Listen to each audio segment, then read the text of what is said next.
साल के अंत में मध्य प्रदेश में विधानसभा चुनाव होने वाले हैं। विधानसभा चुनाव से पहले बीजेपी और कांग्रेस दोनों बड़ी पार्टियों ने पूरी ताकत झोंक दी है। खुद प्रधानमंत्री नरेंद्र मोदी ने बीजेपी की कमान संभाली है और लगातार वे प्रचार में अब जुट चुके हैं, जबकि कांग्रेस के पूर्व अध्यक्ष राहुल गांधी भी अब मध्य प्रदेश के चुनावी मैदान में उतर चुके हैं। लेकिन उससे पहले एक निजी चैनल ने एक सर्वे किया है।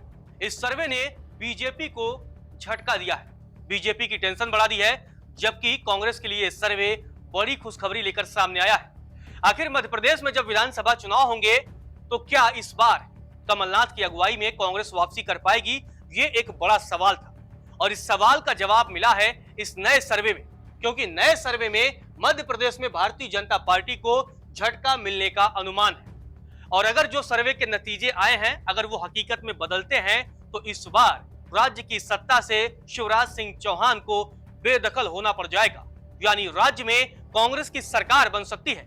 चलिए अब आपको आंकड़ों के जरिए समझा देते हैं। उससे पहले आपको यह भी जानना जरूरी है कि इस बार भारतीय जनता पार्टी ने अपनी रणनीति में बदलाव किया है और बदलाव ऐसा कि कई केंद्रीय मंत्री और सांसदों को भी विधानसभा चुनाव में उतार दिया है।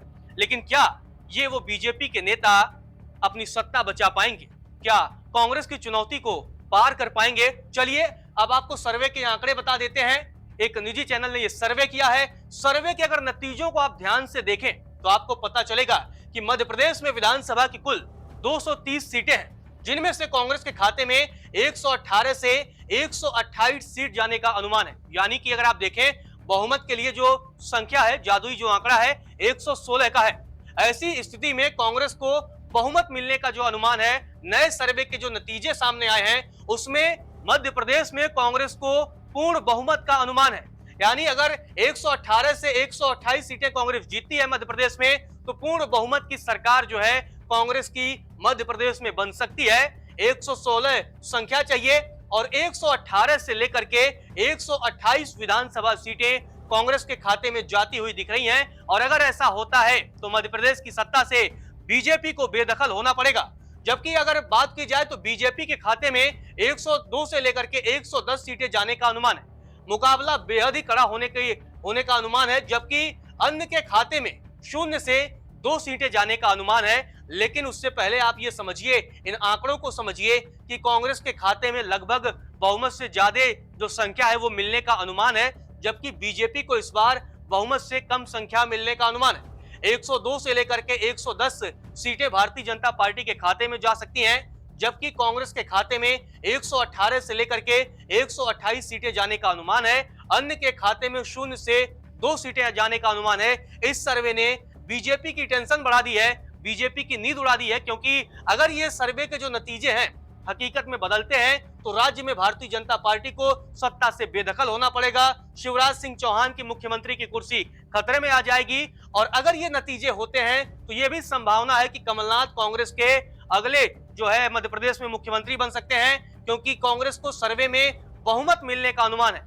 चलिए अब आपको वोट फीसदी की भी बात बता देते हैं। हालांकि वोट फीसदी में भी कांग्रेस जो है वो बीजेपी से आगे दिख रही है। 43.8% लोग कांग्रेस के पक्ष में मतदान करते हुए दिख रहे हैं, जबकि 42.8% लोग बीजेपी के पक्ष में मतदान करते हुए दिखाई दे रहे हैं। यानी बीजेपी और कांग्रेस के बीच मुकाबला बेहद कड़ा है। लेकिन ये जो 1% का अंतर है वही इन सीटों में भी देखा जा सकता है कि किस प्रकार से भारतीय जनता पार्टी सर्वे के नतीजे में पिछड़ती हुई भी नजर आ रही है। अन्य के खाते में कुल 13.4% वोट जाने का अनुमान है। ये वोट बैंक है जो कहीं ना कहीं अन्य पार्टियों को डिस्टर्ब करेगा। लेकिन कांग्रेस और बीजेपी के बीच ये बेहद ही कड़ा मुकाबला है और इस मुकाबले में फिलहाल जो सर्वे के नतीजे आए हैं उसमें कांग्रेस कहीं ना कहीं बढ़त बनाती हुई दिख रही है, आगे जाती हुई दिख रही है। और पिछले कुछ समय में मध्य प्रदेश में स्थिति जो है काफी तेजी से बदल रही है। अभी मध्य प्रदेश की सियासी गलियारों में तमाम ऐसी खबरें हैं जो खबरें बीजेपी के लिए जो है वो टेंशन बढ़ाने वाली है। चाहे कुछ कानून व्यवस्था को लेकर के भी अब बीजेपी पर तमाम सवाल खड़े भी हुए हैं। लेकिन उस सब के बीच इस सर्वे में कांग्रेस को बहुमत मिलने का अनुमान है और 118 से लेकर के 128 सीटें जाने का कांग्रेस के पक्ष में अनुमान दिख रहा है। चलिए अब आपको 2018 विधानसभा चुनाव के नतीजे भी बता देते हैं कि जब 2018 में मध्य प्रदेश में विधानसभा चुनाव हुए थे तो भी मुकाबला बेहद कड़ा हुआ था और उस समय तमाम जो अन्य उम्मीदवार थे, चाहे वो बसपा या अन्य उम्मीदवार जो थे, उन्होंने सरकार बनाने में बड़ी भूमिका निभाई थी। कैसे पहले कमलनाथ मुख्यमंत्री बन गए, उसके बाद से ज्योतिरादित्य सिंधिया भारतीय जनता पार्टी में चले आए, उसके बाद से मध्य प्रदेश में कांग्रेस की कमलनाथ सरकार गिर गई और बीजेपी ने एक बार फिर से सरकार बना लिया, शिवराज सिंह चौहान फिर से मुख्यमंत्री बने।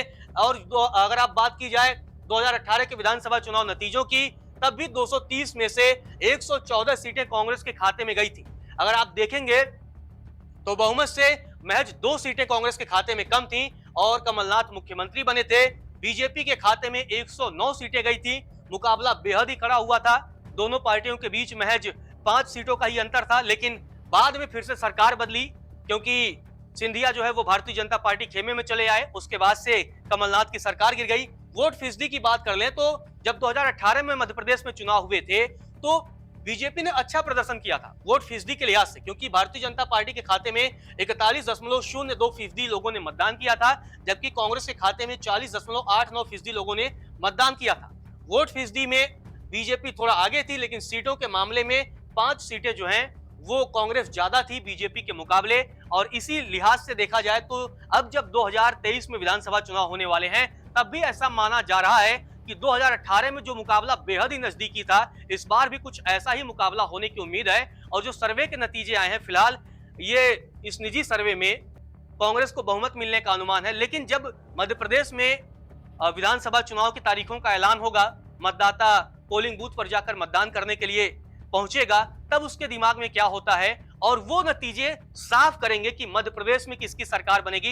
लेकिन सर्वे तो फिलहाल अभी भी कांग्रेस के पक्ष में दिख रहा है। एक समय भारतीय जनता पार्टी तमाम सर्वे में काफी आगे थी, लेकिन पिछले कुछ दिनों में अब सर्वे के जो नतीजे हैं वो तेजी से बदल रहे हैं और इस बदलते सर्वे के नतीजों में कांग्रेस जो है वो बढ़त बनाती हुई दिख रही है। नमस्कार, मैं हूं मानक गुप्ता। अगर आपको हमारा ये वीडियो पसंद आया हो तो इसे लाइक और शेयर जरूर करें और हां, हमें सब्सक्राइब और फॉलो करना ना भूलें ताकि आप देश और दुनिया की कोई खबर मिस ना करें। तो जुड़े रहिए हमारे साथ और देखते रहिए न्यूज़ 24।